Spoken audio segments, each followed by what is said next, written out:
आज की हमारी इस नई गहन चर्चा में बहुत बहुत स्वागत है।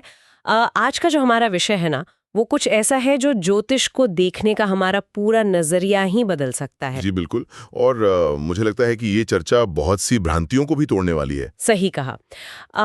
हम सभी ज्योतिष के कुछ बेसिक फंडामेंटल्स से तो वाकिफ होते ही हैं, लेकिन आज हम एस.एन. पांडे जी द्वारा लिखे गए कुछ बेहद ही विश्लेषणात्मक नोट्स की गहराई में उतरने वाले हैं। और ये नोट्स कोई साधारण नोट्स नहीं हैं। एकदम। इन नोट्स का जो मुख्य फोकस है वो है basics of KP astrology, 12th house secrets और रेमेडीज ऑफ फाइनेंशियल प्रॉब्लम्स। अब मतलब आमतौर पर होता क्या है कि जब भी ज्योतिष का जिक्र होता है तो लोगों के दिमाग में एक अनजाना सा डर बैठ जाता है। हाँ, अक्सर लोग इसे एक डरावनी भविष्यवाणी की तरह देखते हैं। बिल्कुल। ऐसा लगता है जैसे कोई ऐसी अटल बात कह दी गई है जिसे किसी कीमत पर बदला नहीं जा सकता। लेकिन आज की इस गहन चर्चा का हमारा मुख्य मिशन इसी सोच को चुनौती देना है। पांडे जी के इन सूत्रों से हम ये समझेंगे कि ज्योतिष कोई डराने वाला टूल नहीं है, बल्कि ये तो जीवन की दिशा तय करने वाला एक अलाइनमेंट टूल है। वही तो, ये वित्तीय समस्याओं को सुलझाने का एक बहुत ही सटीक टूल है। अब देखिए, यहाँ सबसे दिलचस्प बात यह है कि ये नोट्स हमें उस पारंपरिक और डर पर आधारित सोच से बाहर निकालते हैं। एकदम सही कह रही हैं। अक्सर लोग ये मान लेते हैं कि ग्रहों की चाल सिर्फ ये तय करने के लिए है कि जीवन में क्या बुरा होने वाला है। अब लेकिन अगर हम इन सिद्धांतों को बहुत ध्यान से देखें तो ये एक बहुत ही तार्किक और वैज्ञानिक मार्गदर्शक की तरह काम करता है। मतलब ये कोई फिक्स्ड प्रेडिक्शन या पत्थर की लकीर वाली बात नहीं है। बिल्कुल नहीं। ये पूरी तरह से अलाइनमेंट का विज्ञान है, ऊर्जा के बहाव को समझने का विज्ञान है। ठीक है, तो चलिए इसे थोड़ा विस्तार से समझते हैं। अगर मैं किसी से ये पूछूं कि किसी भी इंसान को अपना जीवन और अपनी आर्थिक स्थिति संवारने के लिए जन्मपत्री के किन घरों की सबसे ज्यादा जरूरत होती है, तो आमतौर पर क्या जवाब मिलेगा? ज्यादातर लोग यही कहेंगे कि दूसरा घर या 11वां घर। हाँ, क्योंकि हम सभी जानते हैं कि धन के लिए दूसरा घर और लाभ के लिए 11वां घर सबसे जरूरी है। कुछ लोग शायद 9वें घर यानी भाग्य का भी नाम ले लें, लेकिन पांडे जी के नोट्स एक बिल्कुल ही अलग और चौंकाने वाला दावा करते हैं। और वो दावा सच में सोचने पर मजबूर कर देता है। बिल्कुल। उनके अनुसार जीवन को संवारने के लिए जो 2 घर सबसे ज्यादा जरूरी है, वे असल में 8वां और 12वां घर है। अब मतलब ये बात पचने में थोड़ी मुश्किल लगती है मुझे। हाँ, क्योंकि पारंपरिक रूप से इन घरों की छवि बहुत खराब रही है। वही ना, 12वां घर जिसे हमेशा से भारी नुकसान, खर्चे, एकांतवास या अस्पताल जाने का घर माना जाता रहा है, वो भला वित्तीय समस्याओं का सबसे बड़ा समाधान कैसे बन सकता है? और यहीं से हमारी सोच में एक बड़ा बदलाव आना चाहिए। देखिए, ऊर्जा जिस दिशा में बह रही है, अगर हम उस दिशा को गहराई से समझ लें और अपने जीवन की गतिविधियों को उसके अनुरूप ढाल लें, तो जिसे हम विनाश मान रहे हैं वही सबसे बड़ी सफलता बन सकता है। यानी नुकसान का घर फायदे का घर बन सकता है। बिल्कुल। 12वें घर की अपनी एक बहुत ही विशिष्ट ऊर्जा होती है। इसे सिर्फ नुकसान कहना इसका बहुत ही सतही विश्लेषण होगा। यह असल में ऊर्जा के व्यय का विसर्जन का घर है। अब मैं जब नोट्स पढ़ रही थी तो उसमें CSL यानी कस्प सबलॉर्ड का जिक्र बार बार आ रहा था।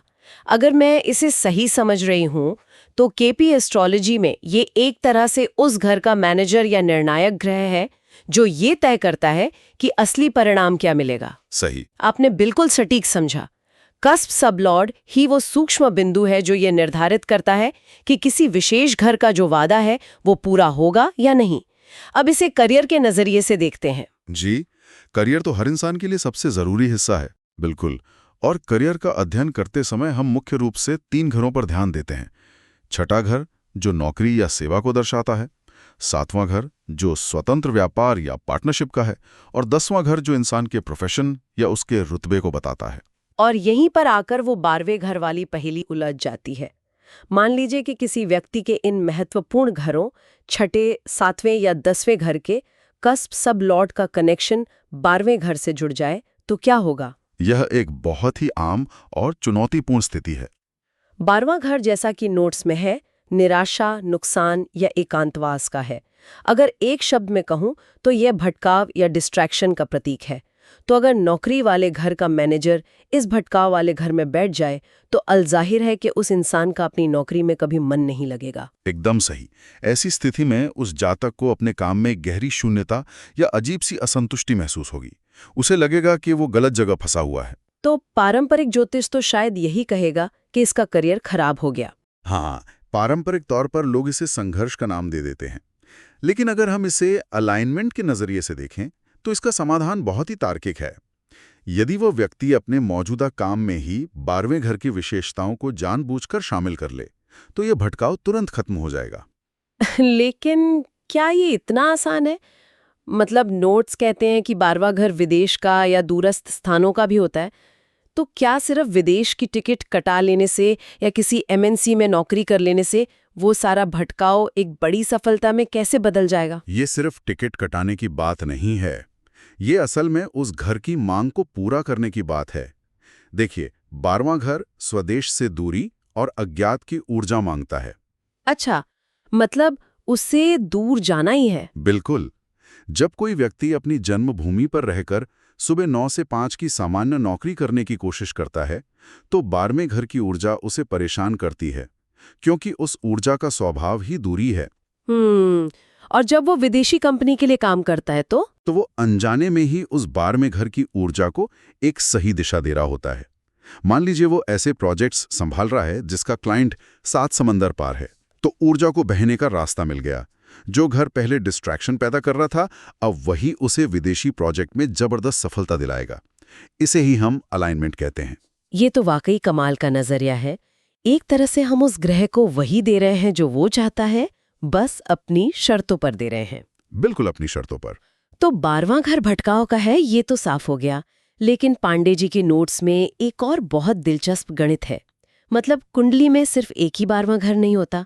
अगर 12वां घर नुकसान का है तो क्या हर घर का अपना कोई निजी नुकसान करने वाला घर भी होता है? हाँ, और ज्योतिष में इसे भावत भावम या सापेक्ष घर के सिद्धांत से बहुत अच्छे से समझा जा सकता है। ये एक बहुत ही तार्किक नियम है। जी, मैंने पढ़ा था कि किसी भी घर से जो ठीक 12वां घर होता है वो उस पिछले घर के फलों को कम करता है। एकदम सही। जैसे दूसरा घर संचित धन का होता है, तो दूसरे घर से जो 12वां घर होगा, यानी जन्मपत्री का पहला घर, वो असल में धन का व्यय करने वाला घर बन जाता है। क्योंकि इंसान खुद यानी पहला घर ही तो उस धन को खर्च करता है। ये गणित बहुत ही सटीक बैठता है। और इसी सिद्धांत को जब हम नौकरी पेशा लोगों पर लागू करते हैं तो एक बहुत बड़ा आहा मोमेंट सामने आता है। एक सर्विस करने वाले इंसान के लिए उसकी नौकरी का घर छठा घर है, तो छठे घर से 12वां घर कौन सा होगा? वो होगा 5वां घर। हाँ, इसका सीधा सा मतलब ये हुआ कि 5वां घर छठे घर यानी नौकरी का नुकसान कर सकता है। बिल्कुल। इसका व्यवहारिक अर्थ ये है कि अगर किसी व्यक्ति के छठे घर के कस्प सबलॉर्ड का संबंध 5वें घर से बन जाए तो व्यक्ति अपनी नौकरी से हमेशा असंतुष्ट रहेगा, भले ही वो कितनी भी अच्छी कंपनी में क्यों ना हो। हाँ, क्योंकि उसकी नौकरी के घर की ऊर्जा उस घर से जुड़ गई है जो नौकरी को नष्ट करने की प्रवृत्ति रखता है। तो ऐसे में इंसान करे क्या? मतलब क्या वो बार बार नौकरी बदलता रहेगा? लेकिन नोट्स में इसका एक बहुत ही व्यावहारिक समाधान दिया गया है। अगर 5वां घर नौकरी को परेशान कर रहा है तो उस व्यक्ति को अपनी नौकरी में ही 5वें घर के गुण शामिल कर लेने चाहिए। और 5वां घर रचनात्मकता का होता है। हाँ, क्रिएटिविटी, नए विचार, कला या मनोरंजन का घर। और आधुनिक समय में देखें तो 5वां घर प्रोडक्ट डेवलपमेंट का सबसे बड़ा सूचक है। अगर कोई व्यक्ति ऐसी कंपनी में है जो नए प्रोडक्ट बनाती है या वो R&D यानी रिसर्च और डेवलपमेंट में है तो वो 5वें घर का ही इस्तेमाल कर रहा है। नोट्स में सॉफ्टवेयर डेवलपर्स का जो उदाहरण दिया है वो मुझे बहुत दिलचस्प लगा। आज के दौर में जो लोग कोडिंग करते हैं, अगर उनकी कुंडली देखी जाए तो अक्सर उनके छठे घर के CSL का संबंध 5वें घर से मिलता है। सतह पर देखने से तो लगेगा कि 5वां घर नौकरी का नुकसान कर रहा है। बिल्कुल, लेकिन असल में कोडिंग और सॉफ्टवेयर बनाना भी तो एक तरह का प्रोडक्ट डेवलपमेंट ही है ना। वो डेवलपर अपनी नौकरी से इसलिए बोर नहीं होता क्योंकि वो रोज अपनी उस रचनात्मक ऊर्जा को खपा रहा है। ये बेहतरीन उदाहरण है कि कैसे आज के प्रोफेशंस प्राचीन ज्योतिष से अलाइन हो रहे हैं। उसने विध्वंसक ऊर्जा को सृजन में बदल दिया। अब यहाँ से एक बेहद मजेदार और थोड़ा चौंकाने वाला विरोधाभास भी सामने आता है। जी बिल्कुल आता है। ये तो हमें समझ आ गया कि छठा घर नौकरी का है और 5वां घर उसका नुकसान करता है, लेकिन हम ये भी तो जानते हैं कि छठा घर सिर्फ नौकरी का नहीं बल्कि बीमारी और रोग का भी होता है। हाँ, छठा भाव रोग, ऋण और रिपु का होता है। तो नियम के अनुसार 5वां घर उस बीमारी का भी तो नुकसान करेगा, यानी वो इंसान को स्वस्थ रखेगा। अब सोचिए, इन दोनों बातों को मिला दें तो क्या मतलब निकलता है। कोई इंसान रोज जिम जा रहा है, एकदम फिट है, और उसका बॉस कह रहा है कि तुम्हारी नौकरी खतरे में है। क्योंकि वो स्वस्थ है। हाँ, स्रोत कहता है कि जो लोग ज्यादा स्वस्थ रहेंगे उनको नौकरी करने में परेशानी होगी, और जो बीमार रहेगा वो नौकरी अच्छे ढंग से करेगा। ये सुनने में कितना हास्यास्पद लगता है। ये सचमुच एक बहुत ही रोचक बात है और पहली बार सुनने में किसी को भी अजीब लग सकती है, लेकिन ऊर्जा के संतुलन को समझें तो ये पूरी तरह तार्किक है। कैसे? यदि किसी की कुंडली में 5वें घर की ऊर्जा बहुत ज्यादा एक्टिव है तो वो स्वाभाविक रूप से छठे घर के फूलों को काटेगी, चाहे वो बीमारी हो या नौकरी।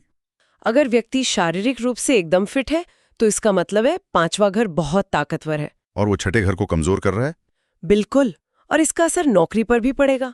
वहीं अगर व्यक्ति अक्सर बीमार रहता है तो मतलब छठा घर हावी है, जो बीमारी तो दे रहा है लेकिन नौकरी को भी सुचारू रूप से चला रहा है। ये तो सच में एक अजीब विडंबना हो गई। तो क्या इंसान को अपनी नौकरी बचाने के लिए जानबूझकर बीमार पड़ जाना चाहिए? जाहिर है ऐसा तो कोई नहीं करेगा, बिल्कुल नहीं। और यहीं पर अलाइनमेंट की थ्योरी काम आती है। इसीलिए उस 5वें घर की ऊर्जा को क्रिएटिविटी या किसी बौद्धिक शौक में लगाना जरूरी हो जाता है। जब ऊर्जा रचनात्मक काम में खर्च होगी तो वो नौकरी को नुकसान नहीं पहुंचाएगी और स्वास्थ्य भी बना रहेगा। सारा खेल ऊर्जा को व्यस्त रखने का है। चलिए अब इस चर्चा को थोड़ा और गहरा करते हैं। केपी एस्ट्रोलॉजी के उस कॉम्बिनेशन की बात करते हैं जिससे लोग सबसे ज्यादा खौफ खाते हैं। आप 5-8-12 की बात कर रही हैं? हाँ, 5-8-12। हम सभी जानते हैं कि फाइनेंस की दुनिया में इसे कितना खतरनाक माना जाता है। नोट्स में साफ लिखा है कि अगर इसका सही इस्तेमाल न हो तो इंसान पूरी तरह दिवालिया हो सकता है, भयंकर कर्ज में डूब सकता है। और ये डर बेबुनियाद नहीं है। 8वां घर अचानक होने वाले बड़े नुकसान और मानसिक पीड़ा का होता है। 12वां घर भारी खर्चों और निराशा का है। और जब ये दोनों 5वें घर के साथ मिलते हैं, जो पहले से ही नौकरी को कमजोर कर रहा है, तो ये तो एक विनाशकारी बवंडर बन गया। बिल्कुल। अगर कोई सामान्य व्यापार करेगा इस कॉम्बिनेशन के साथ तो उसे बार बार असफलता ही मिलेगी। तो सवाल ये उठता है कि इसे सफलता में कैसे बदला जाए। 8वें घर की अचानक आने वाली बाधाओं और 12वें घर के खर्चों को कोई खुशी खुशी कैसे अपना सकता है? इसके लिए हमें इन घरों के गहरे अर्थों को खोजना होगा। 5वां घर रचनात्मकता है। 8वां घर सिर्फ नुकसान नहीं है, ये गहरे रहस्यों, पाताल लोक और अथक रिसर्च का घर है। ये उन चीजों का है जो आम इंसान की नजरों से छिपी हैं। और 12वां घर एकांतवास और विदेश का है। जी। इसका मतलब अगर कोई व्यक्ति अपनी जन्मभूमि छोड़कर विदेश चला जाए, जो कि 12वां घर है, वहां किसी लैब या रिसर्च सेंटर में एकांत में रहकर गहरे डेटा पर रिसर्च करे, जो कि 8वां घर है, और उस रिसर्च से कोई नया क्रांतिकारी प्रोडक्ट बना दे, जो कि 5वां घर है, तो क्या वो इस पूरी नकारात्मक ऊर्जा को एक जबरदस्त सकारात्मक शक्ति में बदल रहा है? बिल्कुल। यही अलाइनमेंट की चरम सीमा है। जिस ऊर्जा को उसे दिवालिया बनाने में खर्च होना था, अब वही ऊर्जा उसे एक विश्वस्तरीय वैज्ञानिक या रिसर्चर बना रही है। उसने 8वें घर की बाधाओं को रिसर्च की जटिलता बना लिया। और 12वें घर के एकांत को अपनी प्रयोगशाला। कर्म का सिद्धांत यही कहता है कि ऊर्जा व्यय होनी है। यह इंसान पर है कि वो उसे कर्ज में व्यय करे या ज्ञान की खोज में। ये बहुत ही शक्तिशाली विचार है। और दिलचस्प बात यह भी है कि स्रोत बताता है कि जो लोग ज्योतिष का काम करते हैं उनके लिए भी ये 5-8-12 का कॉम्बिनेशन किसी वरदान से कम नहीं है। हाँ, क्योंकि एक अच्छा ज्योतिषी बनने के लिए भी आपको गहरी रिसर्च, इंट्यूशन और एकांत की आवश्यकता होती है। जो कॉम्बिनेशन दूसरों को डराता है वो ज्योतिषियों का मुख्य टूल बन जाता है। एकदम सही। और इसी से जुड़ा एक और बहुत ही व्यावहारिक उदाहरण है शेयर ट्रेडिंग का। आज के समय में बहुत लोग शेयर मार्केट में किस्मत आजमाते हैं, जिसे मुख्य रूप से 5वें घर से ही देखा जाता है। जी। हम सभी जानते हैं कि धन संचय और नियमित लाभ के लिए 2-6-11 एक क्लासिक कॉम्बिनेशन माना जाता है। दूसरा घर बैंक बैलेंस, छठा नियमित आय और 11वां मुनाफे का। लेकिन सोचिए, अगर किसी के पास 2-6-11 तो है लेकिन साथ में 5 और 12 भी आ जाएं, तो क्या होगा? ये शेयर बाजार में काम करने वालों की बहुत आम समस्या है। नोट समझाते हैं कि ऐसा इंसान पैसा तो कमाएगा क्योंकि 2-6-11 अपना काम कर रहे हैं, लेकिन वो उस पैसे को रोक नहीं पाएगा। 5 और 12 के कारण पैसा किसी न किसी रास्ते से बह जाएगा। पैसा आता है लेकिन टिकता नहीं। लेकिन जैसा हम कह रहे हैं, हर चीज का अलाइनमेंट है। अगर 5 और 12 एक्टिव हैं तो पैसे को रोकने के लिए इंसान को जानबूझकर 5 और 12 वाले रास्ते चुनने होंगे। इसका मतलब है कि उसे विदेशी कंपनियों के शेयर खरीदने चाहिए क्योंकि 12वां घर विदेश का है और वो कंपनियां भी ऐसी हों जो पांचवें घर से जुड़ी हों।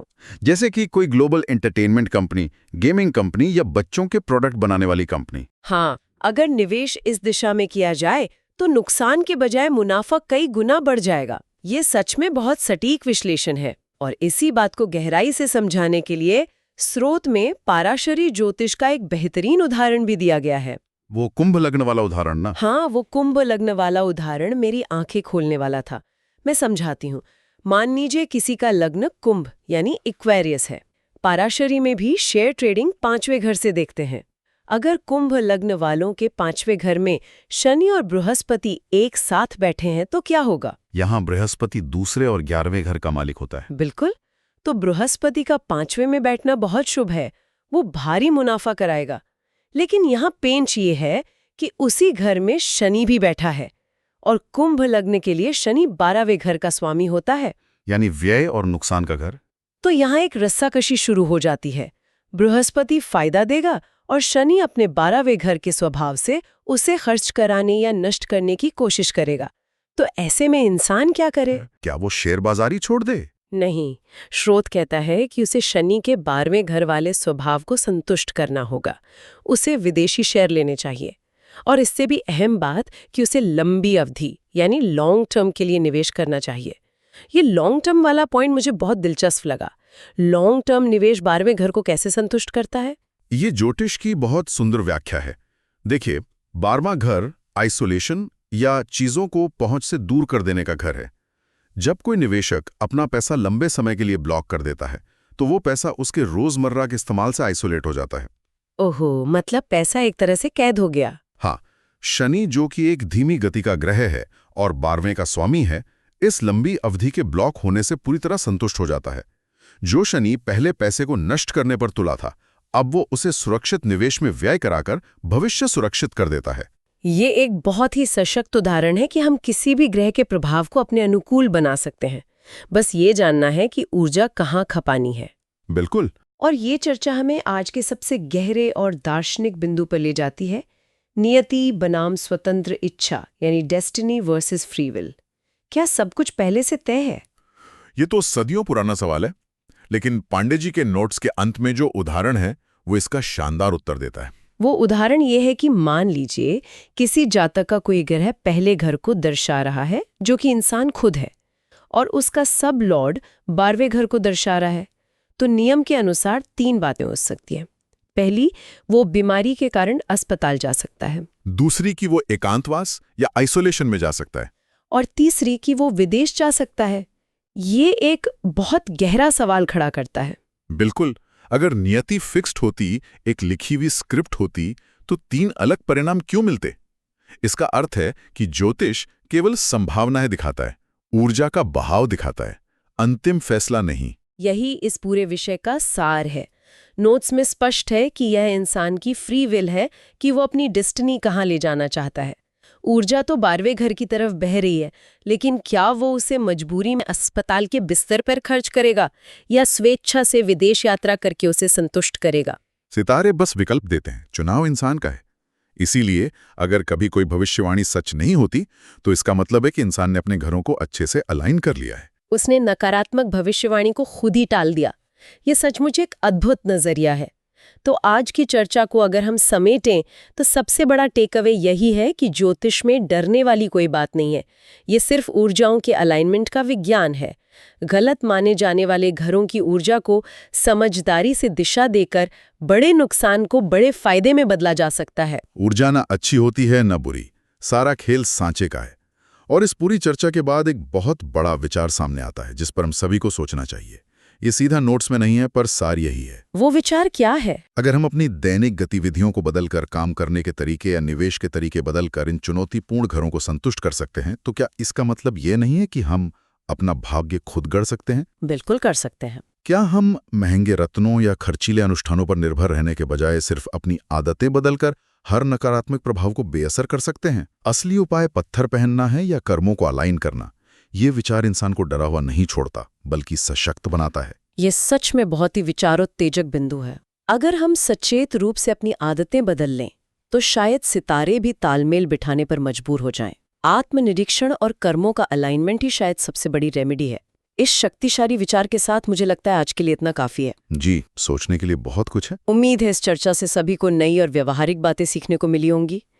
तो इसी विचार के साथ हम आज की इस गहन चर्चा को यहीं विराम देते हैं। सुनते रहिए और हर दिन कुछ नया सीखते रहिए।